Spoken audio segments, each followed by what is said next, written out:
Welcome to the studio at African Utility Week. Today I'm with Silas Zimu from Suzlon Energy. Welcome, Silas. I'd like to ask straight off about South Africa's war room on energy. How do you think things are going there? Look, the discussions of the war room are private, and I don't think much has to be divulged to the public. It's things of strategic nature. But there is a need for them to tell us what mitigating factors are they bringing for or against load shedding. You know, everybody's going through load shedding. Everybody has been told the war room will eliminate load shedding, and something has to come out of there to bring hope to the constituency of South Africa. It is led by a high delegation, as in the vice president. So we expect that the decision making, unusual boardroom decision making gets taken overnight by SMS, by WhatsApp. So they don't need to meet. They can talk over the phone and help the country get out of what it's going through now. What is important though is that the war room should not disempower ESCOM. ESCOM board, ESCOM EXCO must still have their powers as per the corporate governance structure. ESCOM has got that. The war room hasn't got a governance structure. So they have to be very careful as well that they don't go beyond what they can do. Short of saying anything that has to do with tenders and all that, really has to go through ESCOM, because that's where the corporate governance structures are. Otherwise, the delegation of authority of the war room has not been pronounced. But I think as a support to ESCOM, it should work. They should I just can't wait for that hope. The first hope that the war room must give us is, hey, there goes load shedding. Then we'll give them enough time and space to do other things. And in terms of the renewable energy program in South Africa, that has taken off very well, and renewable energy globally as well. Where do you see the peak in terms of renewable energy taking place, where we actually hit that spot where we say, it's enough now? Renewable energy is not going to be enough. And as you correctly say, we are actually leading in the world. Everywhere else in the world except Turkey, India, Uruguay, everywhere else it's dead. And that's why all these big role players are in South Africa. So it's a beginning of it. It's a good start.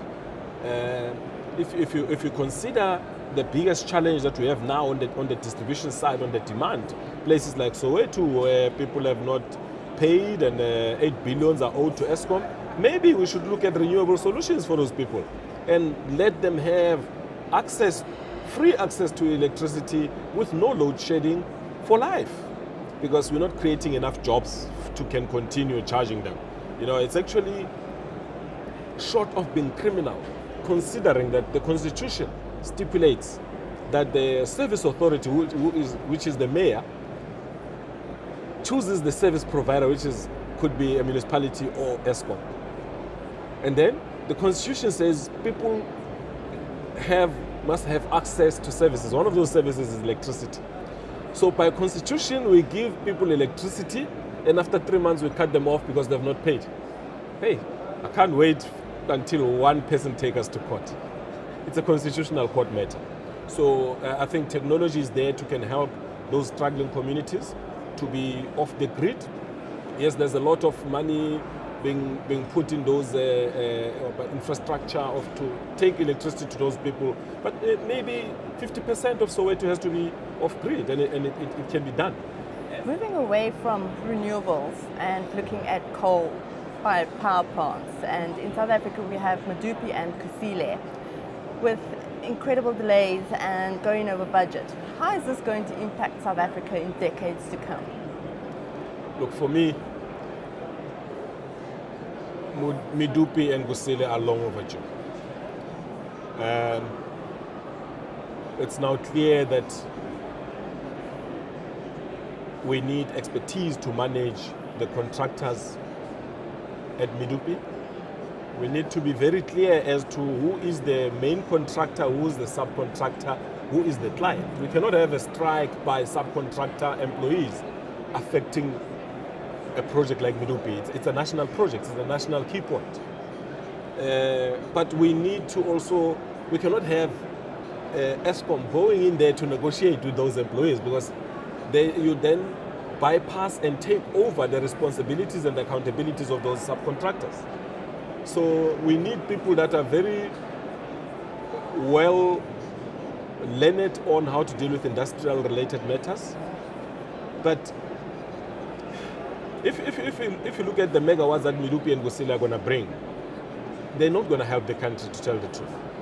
I believe that when in 2007 we announced that we're not going to connect new customers onto the grid, a lot of malls, a lot of private development, townhouses and cluster homes stopped. And that alone is a 5,000 megawatt backlog that we need to pay back to bring back that economy that we've stifled. Then we need another Medupi or Kusile and IPPs for another 5,000 megawatt. So I strongly believe that we should be looking at fast-tracking Medupi.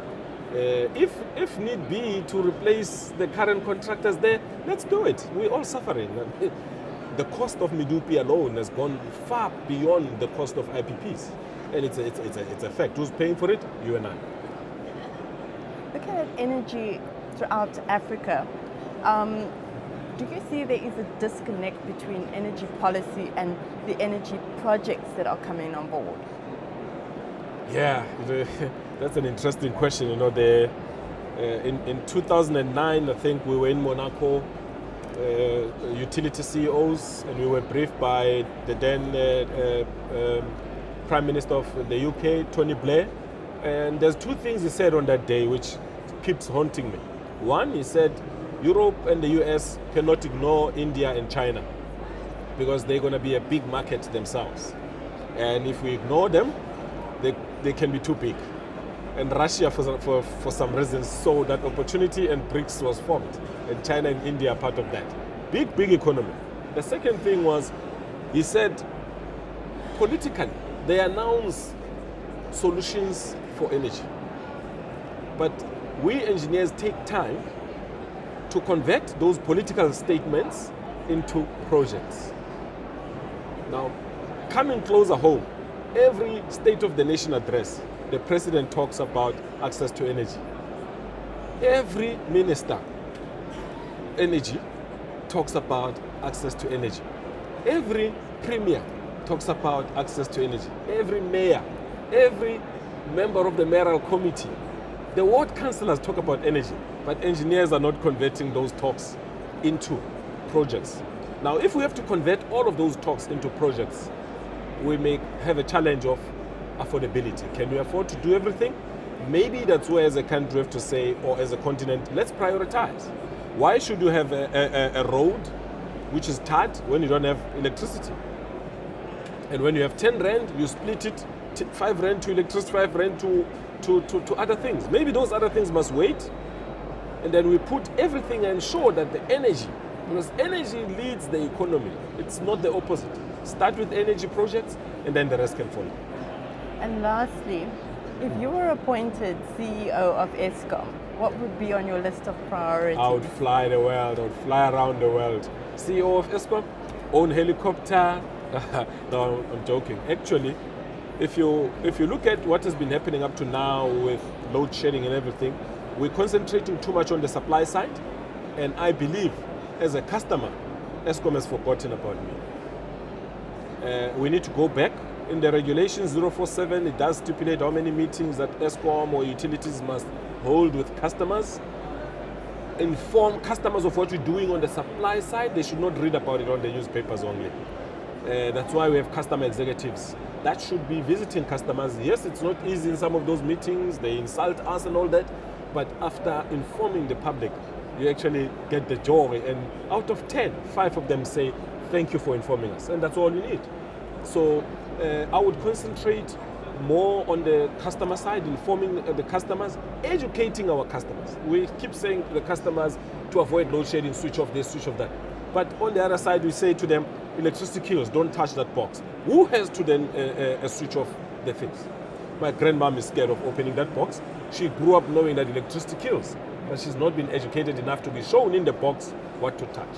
So customer education, very, very key. Imagine if I say to you, now that I've educated all the customers, can everybody, an hour before load shedding, if you can all switch off your swimming pools, countrywide, no load shedding. No load shedding. But other people don't even know where their swimming pool motors are. So education is very, very, very key. And customer engagement. Customer engagement. Thank you very much. And thank you for watching. Thank you.